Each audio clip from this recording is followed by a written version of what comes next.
Euh, Si dans quelques cas, il vous dit, je veux une page avec tous vos sketchs d'exploration, mais je fais quelque chose dans une page, je fais quelque chose dans une autre page.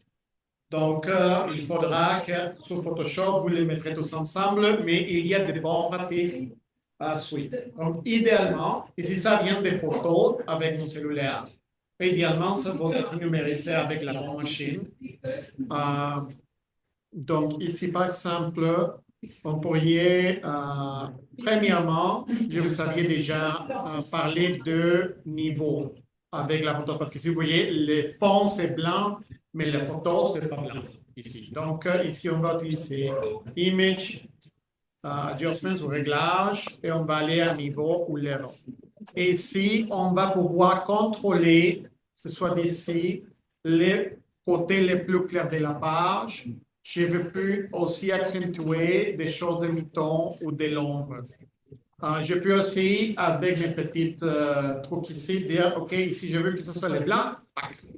Et ça m'aide à travailler. OK? Donc, regardons ici comment, même si je fais ça,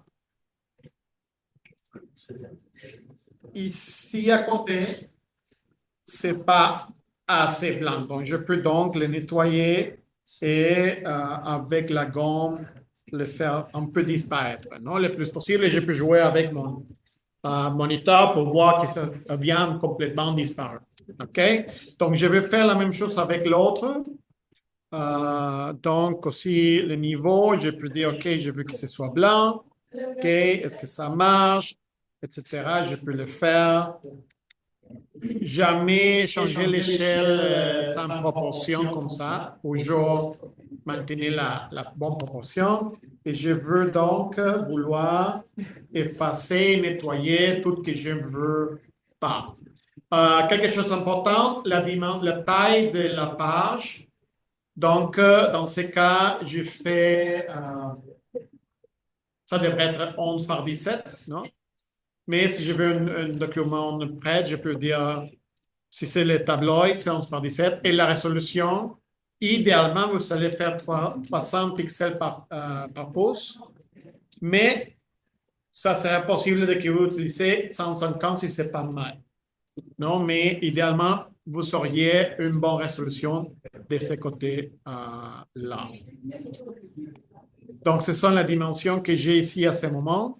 Et je peux bien voir tout ce qui a passé dans l'espace. Ici, j'ai une autre photo. Je peux l'aider un peu à commencer. Et après, je peux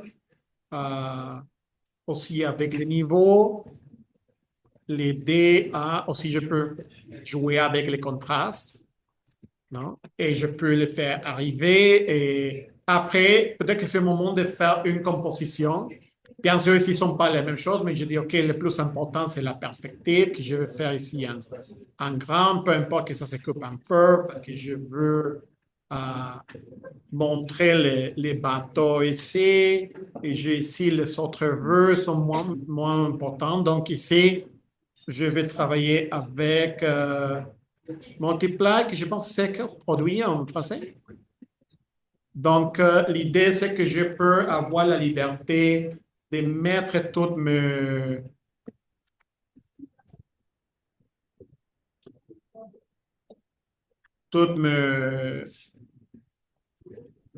skills, mon travail, sans qu'un affecte l'autre. Spécialement, par exemple, si vous voulez mettre les dessins de construction et les vignettes dans une seule page, et vous voulez que les vignettes soient super petites, après les dessins de construction en grand, et après les dessins terminés en plus grand, ça va être utile pour vous. Donc, si vous voyez cette option de travailler ou faire la composition sur la page, rappeler d'avoir une dimension bonne pour la qualité d'impression et de visualisation.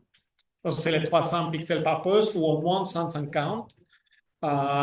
D'utiliser le niveau, levels, pour faire que les blancs de l'ordinateur et les blancs du papier soient la même chose.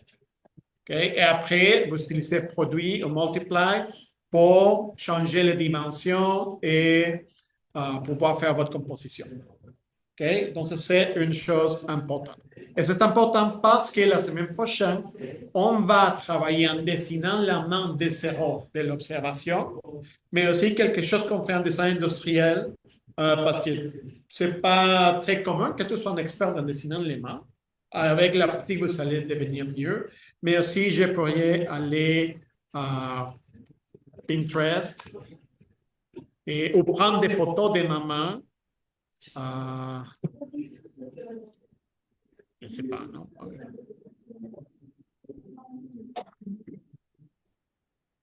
Et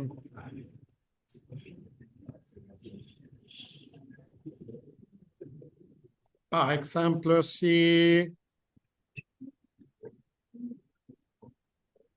je veux prendre mes photos des moments comme différentes postures comme ça, ou si je veux utiliser une image de l'Internet, je prends la photo, ou si je vais prendre une photo des mamans qui gardent la souris ou un cylindre ou quelque chose. Donc, je peux amener et faire une composition des mains ici avec plusieurs choses différentes. Par exemple, ici, peut-être que j'ai besoin de 3 mains ici, que ça marche.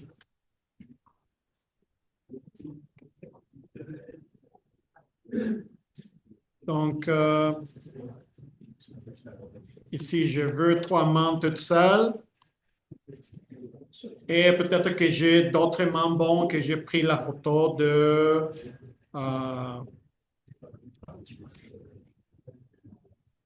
maman qui utilise quelque chose qui est approximé. Par exemple, j'ai ces mains ici.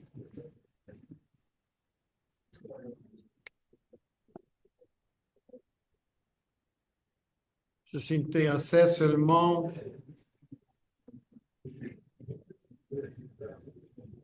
en fait, peut-être que je suis intéressé pour 2 de ces mains ici. Donc, les autres, je ne peux pas.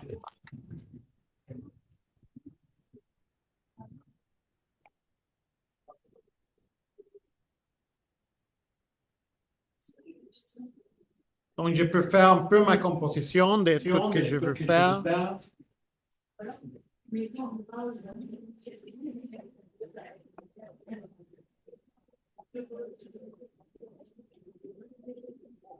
Et imaginez que je dis, OK, voilà, je dois faire 5 mains. Je vais vous envoyer un courriel avec la proportion, la technique. Mais, par exemple, je peux descendre ça à 100% ou à 10% d'opacité et je peux l'imprimer comme une gabarit pour après sketcher rapidement les choses. Le même jour, si j'ai quelque chose qui est un jouet, je peux prendre de la main qui s'approxime et j'utilise la photo de maman qui prend la cerise pour après dessiner, tracer, comme si je jouais avec mon jouet ou des choses comme ça. Donc, on va utiliser aussi la référence visuelle qui vient d'une photo, quelque chose pour exprimer plus clairement l'usage de quelque chose. Okay? Donc, je vais vous envoyer un courriel en disant le type de composition que vous devez amener et vous allez imprimer très clair une série d'éléments pour pratiquer et de là, on peut faire le final. OK? Ça va? Est-ce qu'il y a une question? OK. Parfait. Donc, on arrête le démo.